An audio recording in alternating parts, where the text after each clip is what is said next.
Seiring perkembangan era industrialisasi dan globalisasi, teknik otomatisasi cetak kain tekstil bermotif batik atau yang dikenal dengan batik printing mulai menimbulkan kekhawatiran. Khususnya di kalangan kaum perempuan perajin batik tulis, pelaku usaha mikro kecil dan menengah atau UMKM batik, para pehobi atau kolektor batik tulis kentongan, hingga para pemangku kebijakan di Pemkab Bangkalan.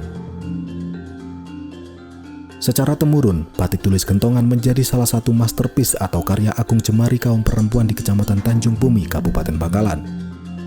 Proses produksi satu helai batik tulis kentongan bisa memakan waktu hingga berbulan-bulan bahkan 2 tahun, karena proses pembuatannya memang merupakan heritage yang tidak bisa sembarangan dalam menyelesaikannya.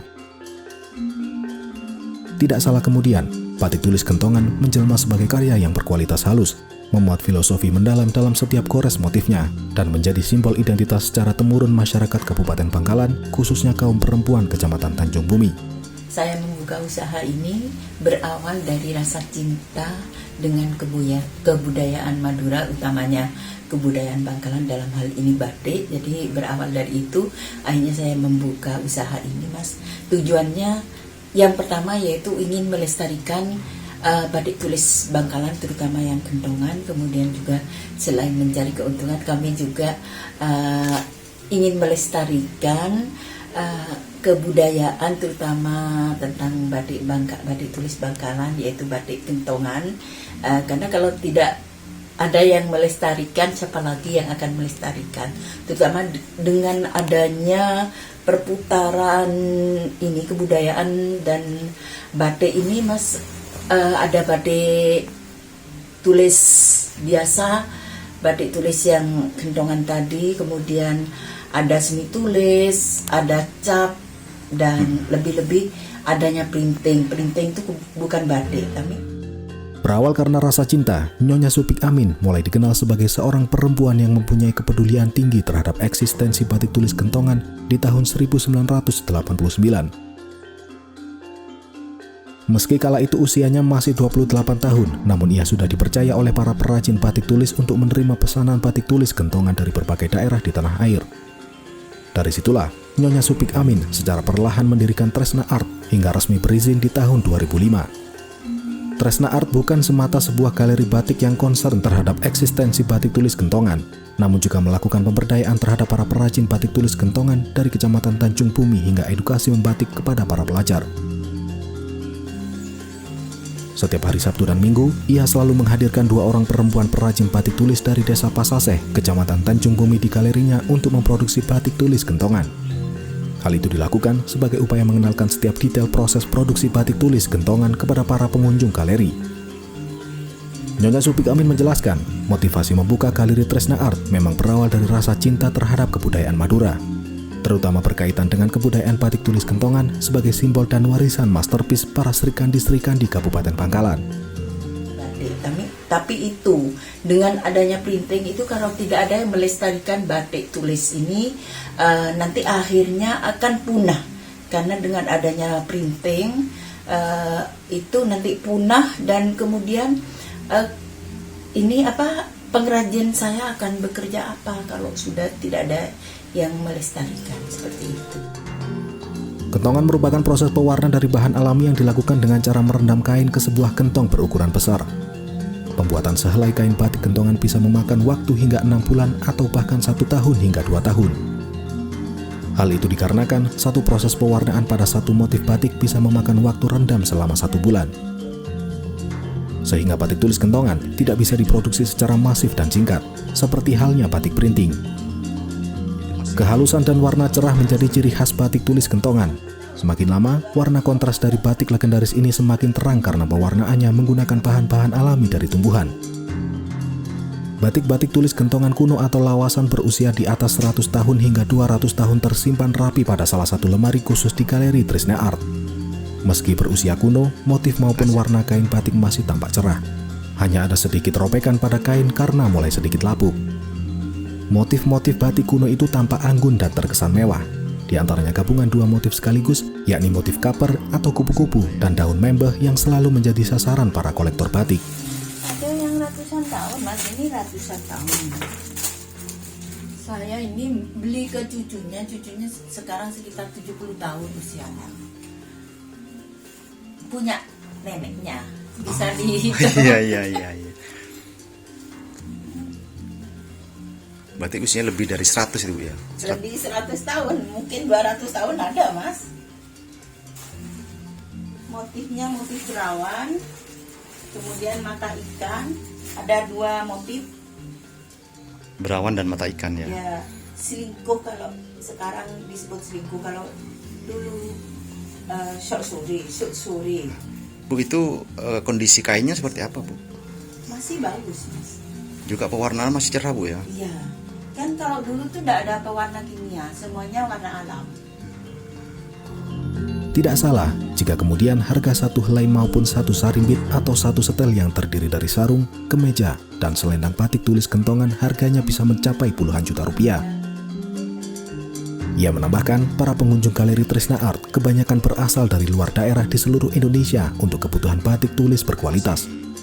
Bahkan belakangan ini, pengunjung dari mancanegara datang hingga 5 kali kunjungan dalam setiap minggu. Kalau di sini yang berkunjung itu kebanyakan dari luar daerah, Mas. Dari luar daerah, insya Allah dari seluruh Indonesia itu sudah pernah ke sini.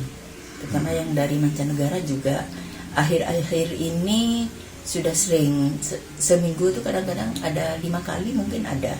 Dari mancanegara Bu? Dari mancanegara. Biasanya yang dibeli batik tulis? Mereka itu kebanyakan ini, Mas, meneliti. Oh. Jarang yang beli ya, tapi kalau yang dari Jepang itu suka mengkoleksi. Yang dikoleksi ya batik-batik yang terutama batik kentongan, batik kuno seperti itu.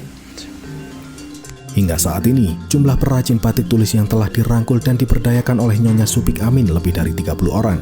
2 di antaranya yakni Sutia dan Sofia, warga desa Pasaseh, kecamatan Tanjung Bumi, yang selalu membatik di joglo galeri Tresna Art di setiap hari Sabtu hingga Minggu. Sofia merupakan perajin batik dengan keterbatasan fisik atau penyandang disabilitas, yakni tanpa lengan kanan, sehingga ia melukis motif batik menggunakan tangan kiri. Sementara Sutia duduk di sisi kiri Sofia. Keduanya kala itu sama-sama sedang melakukan tahapan glowing atau menempelkan lilin malam cair di kain dengan menggunakan media canting, sehingga tercipta kontur garis, bidang, dan pola rakam hias. Mulai tahun 2014 saya lebih. Mulai tahun berapa Bu? 14 2014. Ibu dari Tanjung Bumi Bu? ini kasih saya. Berarti Sabtu Minggu Ibu di sini ya? Iya. Karena itu baik, tidak ada yang nganu saya gitu, saya kenal. Orang bukan kena ini tanda kan. Tidak terserah saya. Kalau itu istirahat, kalau saya senang batik itu saya batik. Saya kerja. Ini jenis batik apa Bu? Uday. Udaya. Batik tulis gentongan motif uday Ya, gitu ya? batik tulis gendongan motif uday ini. Itu termasuk yang paling laku Bu? Ya, semua kalau gentong di sini laku.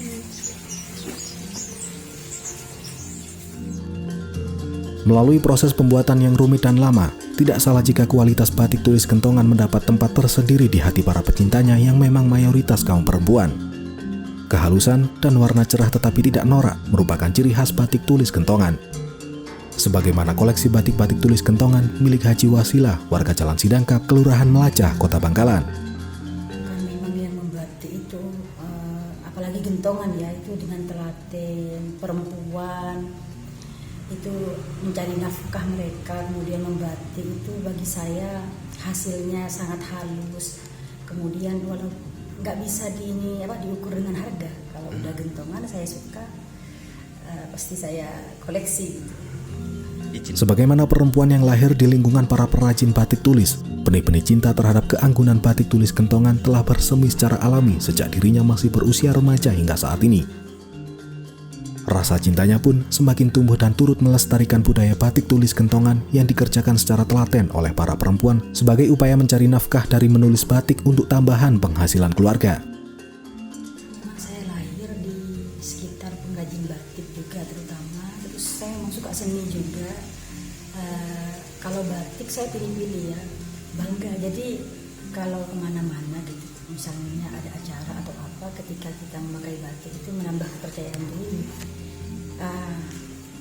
Kayak batik itu punya nyawa bagi saya, jadi menambah kepercayaan diri juga. Terus Di sisi lain, perjuangan melestarikan batik tulis Gentongan juga dikelorakan Deli Septiani, warga Kota Bangkalan. Selaku Kepala Bidang Usaha Perdagangan di Dinas Perdagangan Pemkab Bangkalan, Deli turut memasarkan produk-produk unggulan, termasuk batik tulis Gentongan yang memang menjadi ikon batik unggulan Kabupaten Bangkalan. Dalam beberapa kesempatan kunjungan tamu dari luar daerah, Deli membawakan batik-batik tulis Gentongan sebagai oleh-oleh untuk para tamu. Jadi biar dikenal ke lebih luas, ke skala nasional maupun internasional. Banyak disertakan di pameran-pameran gitu Pak ya. Ya tiap kita ada pameran kita mesti ikutkan. Kadang yang sering itu di Grand City. Biasanya peminatnya banyak Pak, batik-batik Bangkalan ini. Ya alhamdulillah batik-batik Bangkalan itu rata-rata mesti diramai pengunjung. Upaya melestarikan batik tulis Gentongan sebagai karya agung kaum perempuan Kecamatan Tanjung Bumi tak luput dari perhatian Dinas Koperasi dan UMKM Pemkab Bangkalan. Melalui Kepala Bidang Pemberdayaan UMKM, Musnina kerap memberikan pelatihan-pelatihan membatik kepada para santri entrepreneur di tahun-tahun sebelumnya. Hingga saat ini, jumlah UMKM di Kabupaten Bangkalan terdata sekitar 82.000 UMKM. Jumlah tersebut sebelumnya mencapai 100.000 lebih UMKM dengan tambahan dari sektor pertanian dan perikanan.